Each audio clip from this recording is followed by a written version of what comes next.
Welcome to SportsBeat KC, the Kansas City Star's daily sports podcast. It's Tuesday, October 13th, and I'm Blair Kerkhoff. The Royals season finished 2 weeks ago, but there's still plenty to discuss about a team that improved over the previous 2 years from a winning percentage standpoint. Beat writer Lynn Worthy joins me to discuss what's happening with the organization's minor league players in a year where there was no minor league season, and what went right and wrong about the Royals' 2020 season. We take a look ahead at some of the offseason decisions facing General Manager Dayton Moore and manager Mike Matheny. So here we go with Lynn Worthy. Hey, Lynn, we haven't talked since the end of the Royals season. How you doing?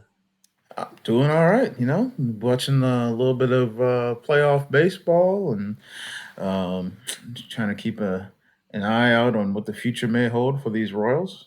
Yeah, I'll tell you what, I've been impressed with the Tampa Bay Rays. They and almost as a model for a small market team to the way they go about their business. Not a lot of stars, but a lot of just terrific players who do the fundamentals well. They pitch well. They're kind of interesting to watch.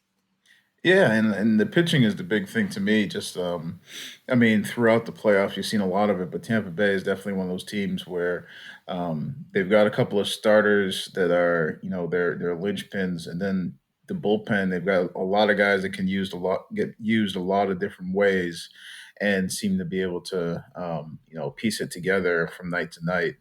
And it reminds me of, sort of what we saw Matheny doing this season, just in terms of being able to use different guys in different roles and try to, if you got to get 5 innings and be creative and trying to piece that together and keep a game within reach.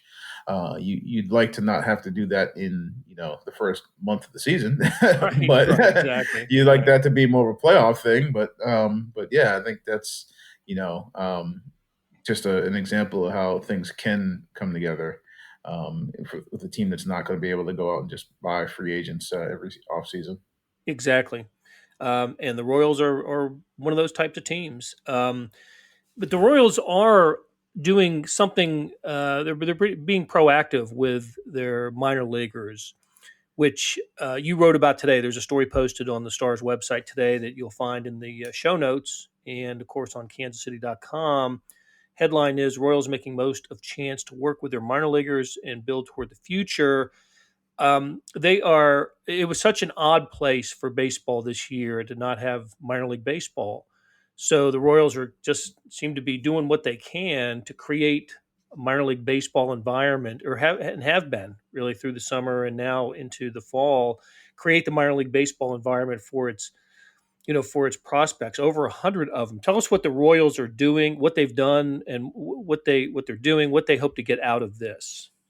Yeah, so I think it starts with the alternate site, which I'm sure people are aware of. That while the baseball season was going on, there was the alternate site for Kansas City that was, T-Bone Stadium in Kansas City, Kansas, where you had about 30 guys who weren't on the big league roster, but who were staying in shape, training, practicing, doing inter squad scrimmages, trying to be as baseball ready as possible for their duration of the season, just doing it sort of in a closed site, like I said, at T-Bone's ballpark, where they were working with, basically the minor league staff, player development staff, on a daily basis. And but of course, that's only, if you had when you had a 30-man major league roster, then there was only 30 guys over there. When it was 28, then it was 32 over there. But either way, it's a small chunk of the minor leaguers that you have in your system. So once they got the okay from Major League Baseball to have a fall instructional league, then they put the plans in motion where as soon as the season ended, then the fall camp started. So they had a fall camp that's still ongoing in Kansas City at Kauffman Stadium now, where they put together 2 teams. A lot of them are guys who are at the alternate site, but then also other minor leaguers who've been working out on their own this offseason. And when I say on their own, they've also been in contact with their hitting, pitching managers, hitting coaches, pitching coaches, managers, instructors. But they've been doing it, without hands-on. They've been doing it in their separate locations. A lot of them spread throughout the globe, not just around the country. Right. So you brought in some of those guys, and so then you have 2 teams of 25, 50 guys in Kansas City, playing games and having basically an abbreviated season for these minor leaguers who didn't have a season. On top of that, you also have another 70 guys, at least initially. I think it's numbers have grown a little bit just with some injuries. They've added some more guys, but 70 guys who went to Arizona to have camp there, where they've got two teams there that they're playing games against other teams, other organizations who've got facilities in Arizona, and again having the minor league season that they haven't had. Those guys just started playing games a week ago and are now in their second week of gameplay, and they're going to be in Arizona until November 20th. I believe the games will only go to the 13th, and that last week is going to probably be more of a camp week and exit interviews and the sort of this is what we're looking for you to do into the off season type thing. But so yeah, you've got 120 minor leaguers who aren't 40-man roster guys who haven't had a season, who at most some of them have had alternate site training and inter squads, who are now getting to be on teams, to have sort of a gameplay setting, to be working with their coaches and staff hands on. And it's something that I know General Manager Dayton Moore has been big on. Have they had to have this? JJ Piccolo, who's in charge of the minor league system, assistant general manager, talked a long time about how this was something that they were looking forward to, that they needed to have, that they were planning for when they didn't know for sure they were going to have it.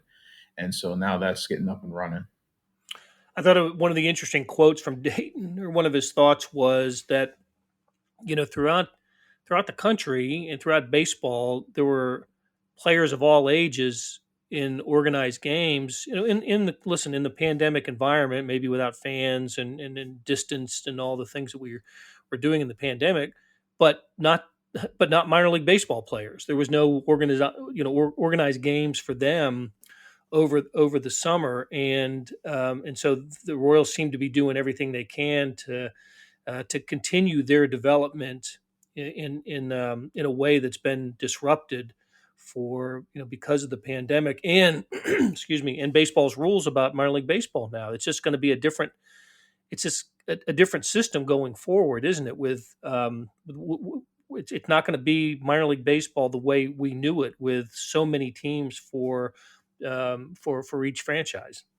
Yeah, yeah, it's good. I mean, the contraction in the minor leagues is gonna, you're not gonna have so many guys, especially at that lower level. Like, I remember it was described to me in the past as a sort of a pyramid, where at the base there's this large group of lower level prospects who you got so many levels of A ball, whether it's short season or rookie league, and all these guys who are at that base of that pyramid. But then as you get up to double A, where it starts to narrow and there's only one double A team and then there's only one triple A team, that's sort of the way that you look at player development. Is the opportunities start to get fewer as you climb and get higher up that pyramid.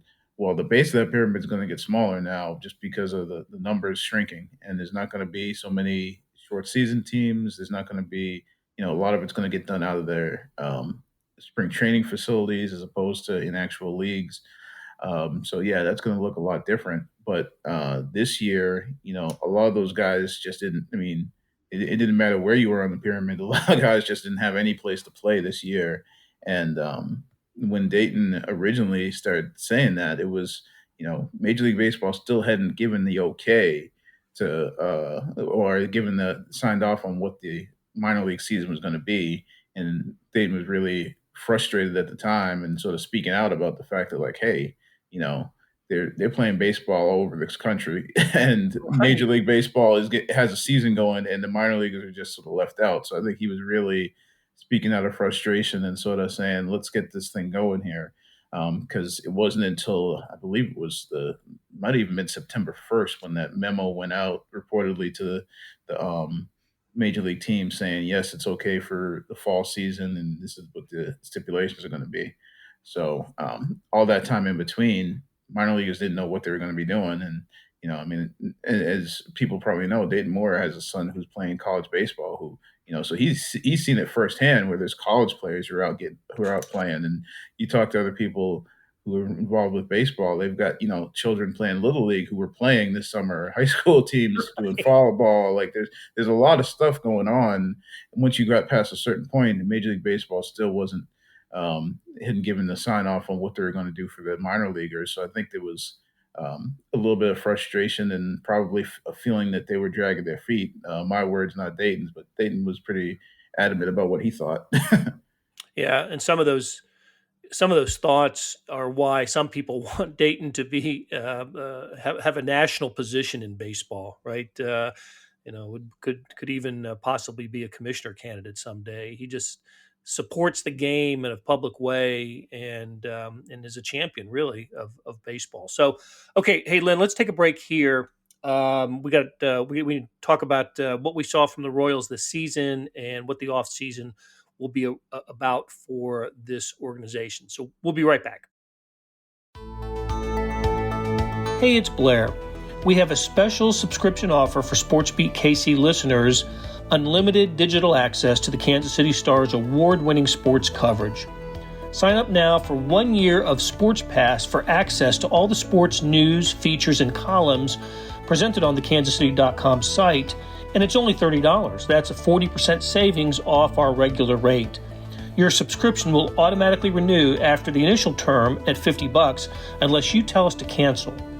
Your subscription helps support the sports coverage of kansascity.com and the Kansas City Star, and that support has never been more important. Please visit kansascity.com/SportsBeatKC offer to get this special offer. And as always, thanks for listening. Okay, we are back with Lynn Worthy, the beat writer, covers the Royals for the Kansas City Star. And all right, Lynn, let's just really quickly sum up what 2020 baseball for the Royals was. They finished 26-34, fourth in the division, ahead of the Tigers. I guess for the second straight year, they finished fourth. The winning percentage was their best in 3 years, 458, and that kind of equates to a 70 victory season over 162 games. But keep in mind, they only played AL Central and NL Central teams this year, and they were, I guess, 6 games out of the final playoff spot, or 6 games behind the Toronto Blue Jays, which got the final playoff spot in the American League. So I think we can safely say that progress was made this year. It was a step in the right direction, and there's a bit of momentum that the Royals can take from this season into next. Am I right on that? Yeah, it was a step. It was progress from the back-to-back 100 loss seasons. I mean, I think and if you break, I mean, you can always break seasons up into different segments and take what you want out of a certain segment. But they did finish pretty strong. They played, which is sort of an anomaly in a season like this, but I think they played more games against teams that were above 500 than just about anybody else in baseball. I think it was. Um, and really, they were, again, looking at it in segments, but I think it was like if they had just played 500 ball against the White Sox, then they would have been 500 for the season, because they went like 1-9 against Chicago for Right. whatever reason. And, and I know they had a couple of games that they lost on walk-offs there. And I think Salvi might have missed some of those games. And, but for whatever, I mean, it's baseball. Stuff happens over the course of a season, even a short season. So, but yeah, so they were 1-9. So if you make that a 5-5 instead of a 1-9, then I think that brings them up to like a 500 team, for whatever that's worth. But yeah, I think there's definitely strides made from the last couple seasons where you just knew at a certain point that it wasn't it was going to be a development year in a 162 game schedule. Whereas Exactly. this year they were still, mathematically in the running up until like the last week. Um, and that's after probably, trading away some guys that might have been able to help down the stretch, because they just weren't close enough where they felt like they could afford to lose guys and not get something back for them, like a Trevor Rosenthal, and people like that. So definitely steps made. You saw young guys like the pitchers, and particularly Brady Singer, Chris Bubich, get their first taste of Major League Baseball and perform pretty well. You saw probably some guys. You answered some questions, or at least got a look at some guys as far as what you might do next year around the field and the everyday lineup. Um, but still, some questions to be answered. I mean, Sure. and um, Oh, things. we'll get to those. Oh yeah, Yeah, I got a list. I got a yeah, list. yeah. And you saw Salvi back, Salvador Perez, coming. I think it's the break almost makes you forget that the year before he missed the entire year and he came off Tommy John, and it was this question about how is he going to look coming off Tommy John, and he got over the hump as far as getting to age 30, and now it's like, okay, he's coming off surgery, he's starting to get, not old but getting up there a little bit. So what's this going to look like? And he hit from the beginning and hit all the way through. And if not for the time when he literally couldn't see, he would have been hitting then too. So, Yeah, no, you're right. He led the still. I think he ended up leading the team in home runs with 11, and in batting average 333. I mean, gosh, if he had to miss the chunk of games, I think he played in 37 of the 60. If he plays 10, 12 more games, he probably qualifies for league leadership in some of these categories. He just swung the bat. There were games toward the end of the season where I just thought, he's going to put good wood on this, and he did. He was. It's the best I've ever seen him hit for that stretch after he came back. He was just terrific, and boy, I hope for the Royals that carries over. But you listen, you mentioned the young arms, Brady Singer and Chris Bubich, especially. Let's go to the bullpen, and this was a spot in the Royals that I think they were second to last in ERA the previous year, and they were eighth this year. I mean, what a great turnaround for that group, that collection in the bullpen, and there's a decision the Royals are going to have to make, I guess, with pending free agents, right? With some of the bullpen arms. yeah, I mean, you'll have Greg Holland is going to be a free agent. You'll have Ian Kennedy, who didn't pitch particularly well this year after having a great season in 2019, be a free agent. You'll have, and obviously Trevor Rosenthal was traded away, but so those three were so your veteran, all guys who had closed games, all experienced guys, all star types. Kennedy hadn't been an all star, but the other two had been his closers. So all three of them potentially could be gone. They've expressed. It seems like they've expressed interest in potentially having Trevor Rosenthal come back. Definitely Greg Holland come back. I think they. I mean, depending on the situation, they might even be interested in having Kennedy come back, because Kennedy's already said that because he's up there, he's in the same age range as Gordo. I think he's a year younger. But he's said that he plans to continue playing. So he could be a guy that maybe potentially comes back as well. But with the performance that Rosenthal had, it could be a bidding war type situation, and that probably doesn't bode well for them. Right. Um, but he's a Lee Summit guy, a guy who's had history with Mike Matheny, a guy who even at the trade deadline before he got traded was pretty clear about the fact that he wanted to stay in Kansas City. So there's hope there, but again, if it gets into a bidding war, it's probably not very likely. Um, and then you've got the young guys who you've got under control, which is, maybe the most encouraging part is you've got, guys like Scott Barlow, who seemed like he was pitching just about every day for a stretch there. Right. He's pitched well. He's a guy who's under control. You got Josh DeMott, who just comes in throwing, 100 miles an hour, and who's looked really good at times, and definitely looked like he made some big improvements from the year before, where he was sort of command was all over the place. You get Kyle Zimmer, who's really started to come into his own and settled in as a bullpen guy and a reliable bullpen guy who's still under control.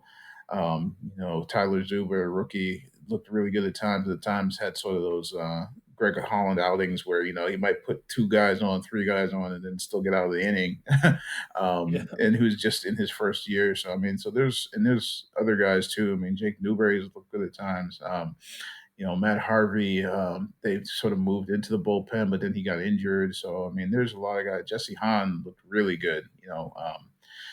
He came back from the elbow injury, pitched at the end of last season, got a little bit of time in September, and then this year full time in the bullpen. Looked really good, almost potential closer type. I mean, he closed some games at the end of the season, so there's a lot of guys that they know they have, and then there's guys that you're going to have to make some decisions on, and maybe have to try and fight for through free agency. But there's enough there that makes you think that bullpen could be strong going forward. Okay, let's look at we mentioned we were talking about Salvador Perez. I was telling you I hadn't seen a hotter bat by Salvi, and certainly he was on fire for a couple of weeks there. But here I'm looking at Adalberto Mondesi's stat line on in game 49. After game 49, he was hitting 203.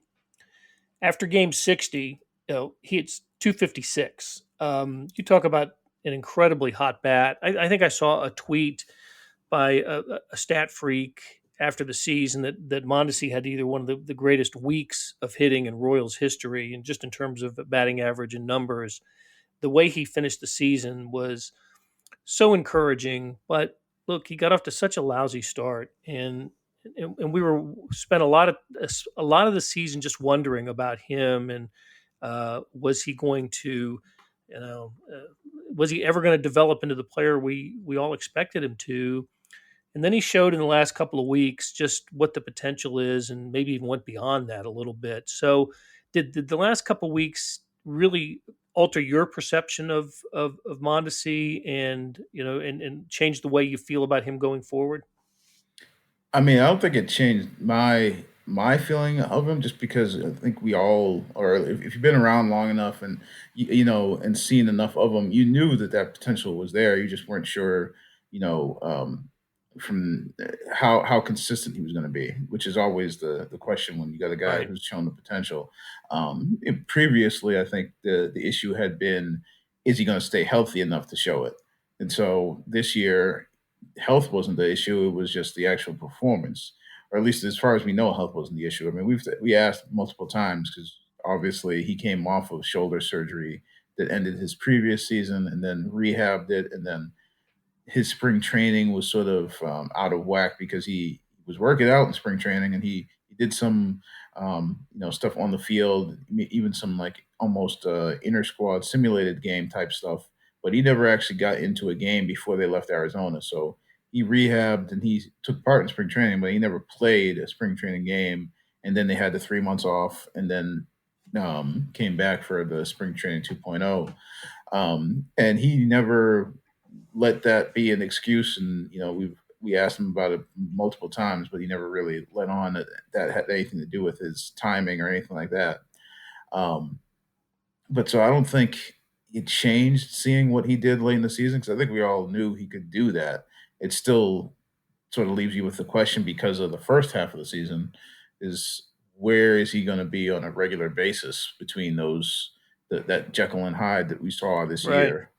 'Cause I mean, that second half of the season, like that's the guy that, when you hear them talk about, I think in July, Dayton Moore dropped the word star, superstar, that's what this guy was going to be. And that's when you see that last 29 games, that's the type of thing that they're talking about. A guy who's hitting, 300 with 6 home runs and 20 RBIs and stole, 17 bases. I mean, like this is all in like a 29 game span, and he just was, everything. I mean, he was taking walks and extra bases and everything else.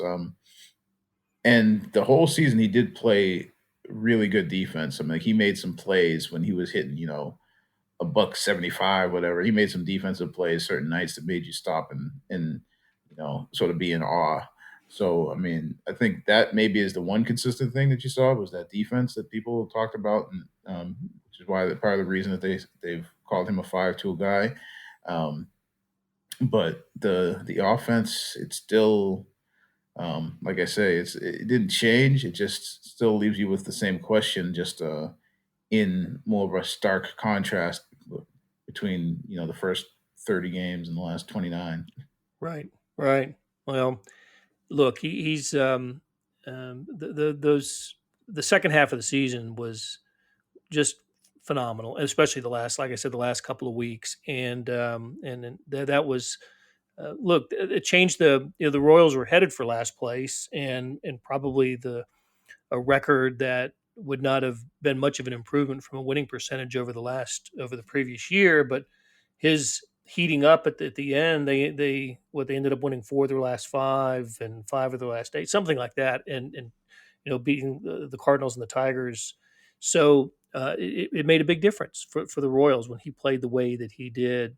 The other thing that one of the other encouraging players that I noticed was Franchi Cordero, um, and it came over right. It was it the Tim Hill trade that brought him to the Yep, Royals. that's Okay, correct.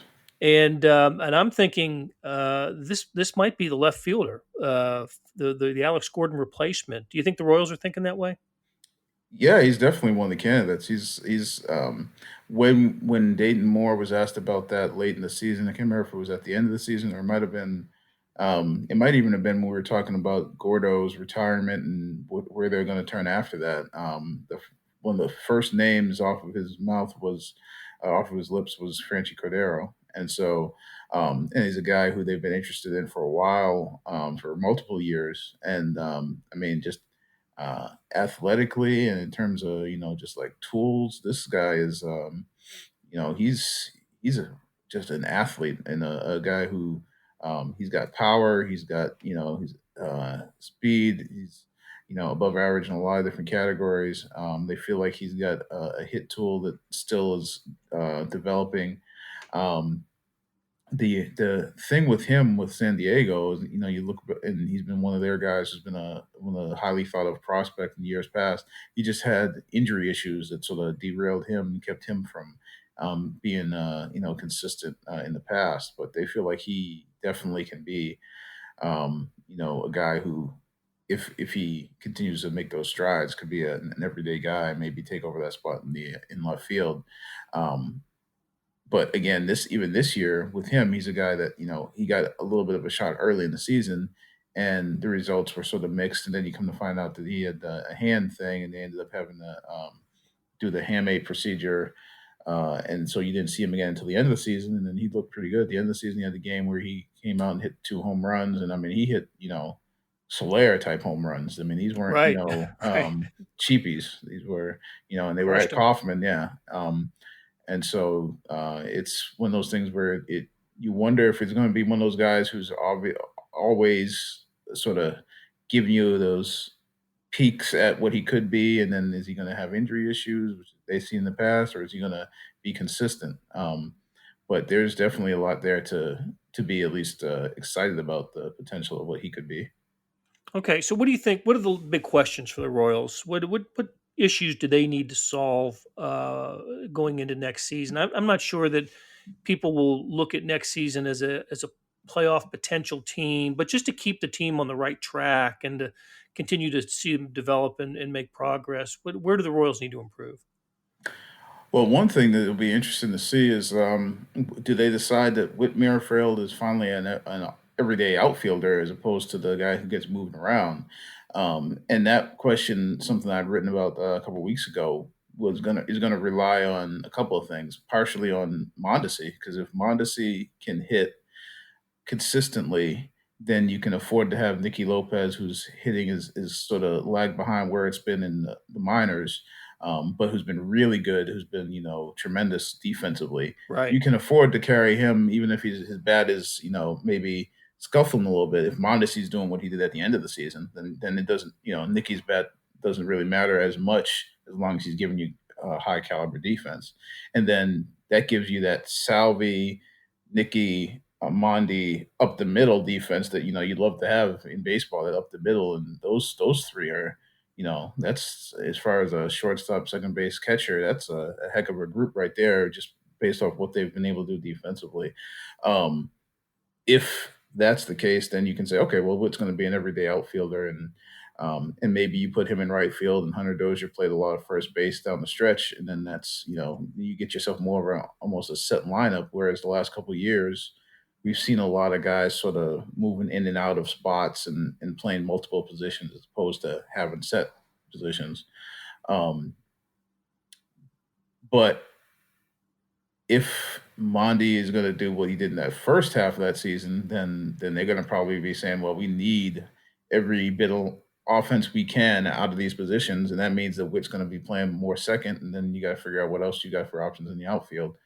Um, so that to me, that's one of the questions. Be interested to see what they settle on and how they settle on that. And again, that relies on a couple other positions. Um, Again, the Hunter Dozier, whether he's going to be a full time first baseman, which down the stretch that looked pretty good. Yeah, That right. looked pretty good, and we've seen his production offensively. This year was sort of a disjointed year for him. He had the COVID, which put him back, and then he's admitted, that when he came back, he was still feeling effects of that, where he just, he wasn't feeling as strong, and he had the shortness of breath and everything like that, even after he got back to the big league club. Um, the pitching, as much as everybody wants to, sort of fast forward to a place where you've got all these young pitching prospects in the rotation, I sort of caution, I guess, against that, just in the fact that we only saw a abbreviated season for Bubich and Singer, and um, you know, teams nowadays have been pretty careful about the innings limits and how teams elevate those from year to year. I don't know that you're going to be able to count on a full season of that next year, and anybody you bring up who you think is going to slot into that rotation is going to have done alternate site and then maybe this fall ball, and then you're going to Yeah, look for 200 innings out of these guys next year. I don't think that's realistic. Asked Dayton about that at the end of the season. He gave you the old, we're not going to put limitations on our guys, but um, I think in the past we've seen them actually put limitations on guys. I mean, I think we've seen them shut down Brad Keller and Jacob Junis at the end of the previous season. So right, right. I think that's a question mark that people want to already make plans for what their rotation is going to be with all these young guys, and I think that's going to have to wait just because of the situation this year and the fact that they didn't get those innings, and you're not going to take a guy from I'm trying to remember what Bubic ended up with, but I think Bubic ended up with 50 innings this year, He did right at and 50. right at 50, and Singer was like closer to He 70. led the team at 64 and a third. Yeah, and so next year we're saying they're going to be what 170. I don't know It's if that's a, you're that's right. That's a that would be quite a jump yeah. for those arms. Yeah, so I think people who want to sort of like move Junis to the bullpen and say, well, maybe Montgomery, who had missed most of this year, is a full time bullpen guy. And it's like, well, maybe, but where are you getting the rest of these innings? That's that's going to Yeah, be one no, of those that's big right. questions for me. And if you bring up, you want to bring up people, obviously look at Jackson Kowar, Daniel Lynch. People already want to make the jumps with Asa Lacy, who pitched I think a month of a college season this year, and then got drafted, and then has been at the alternate site for he was at the alternate site since I want to say they brought him up there in August at some point. So you can't start projecting these guys to the start. I mean to their starting rotation, and just to me you can't, but people will. But to me you Right. can't. So that means you're gonna that you'll still have to rely on a lot of some of these guys that you've been relying on the last couple of years, whether that's Junis or Montgomery. Obviously Brad Keller looked really good this year. Um, Danny Duffy, who would be in final year of his deal next year. So I mean that's uh, how the pitching staff, the starting rotation, how they manage that next year will be very interesting to me. And I think whether they still feel like they need to go out and try and add some depth to that group, some innings to that group this offseason will be interesting because this offseason, adding in general this offseason is going to be a big question mark because teams just, they took a hit this year financially. And to say that they're going to go out and spend in free agency, I'm not sure what that's going to look like for anybody, let alone the Royals. Right. That's a good point. That's a good point. Well, all these questions for the Royals in an increasingly difficult division. We saw what the White Sox did this year, and so and three of the teams, of course, made the playoffs out of the Central. All right, let's leave it here, Lynn. There's so much more we can talk about, and so we will in a future podcast. And then a lot of decisions that the Royals have to make after the World Series. Baseball decisions get a lot of decisions get made, so we'll be paying attention then. So, Lynn, great catching up with you, and we will talk again soon. Thanks for having me. That'll do it for today. Thanks to our production staff of Derek Donovan, Randy Mason, Beth Welsh, Jeff Rosen, Chris Fickett, and Savannah Smith. Tip of the cap to Lynn Worthy, who stopped by and talked Royals. His stories can be found in the show notes and on kansascity.com. Hey, we got another deal for you, especially for those who want to deep dive into the Stars' terrific Chiefs coverage. For a limited time, you can subscribe to Sports Pass for 99 cents a month. That's right, 99 pennies a month. After 3 months, it auto-renews at $5.99 a month unless you cancel. How do you get that? You go to kansascity.com/SportsPass2020. That's kansascity.com/SportsPass2020. And do you want more than just sports coverage? I do. Check out the entire Kansas City Star product, sports news features, commentary, and analysis. You get all the stories written by my talented colleagues, plus additional news, sports, and business coverage with the e-edition. Those details can be found at account.kansascity.com/subscribe. Look, if you're having trouble hunting down these offers, just send me an email at bkerkhoff@kcstar.com, and I'll get you to the right place. Whether it's a sports pass or the full subscription, you're getting and supporting the best sports and news coverage in Kansas City and helping us produce programs like SportsBeat KC. Thanks for listening, and we'll be back on Wednesday with another episode.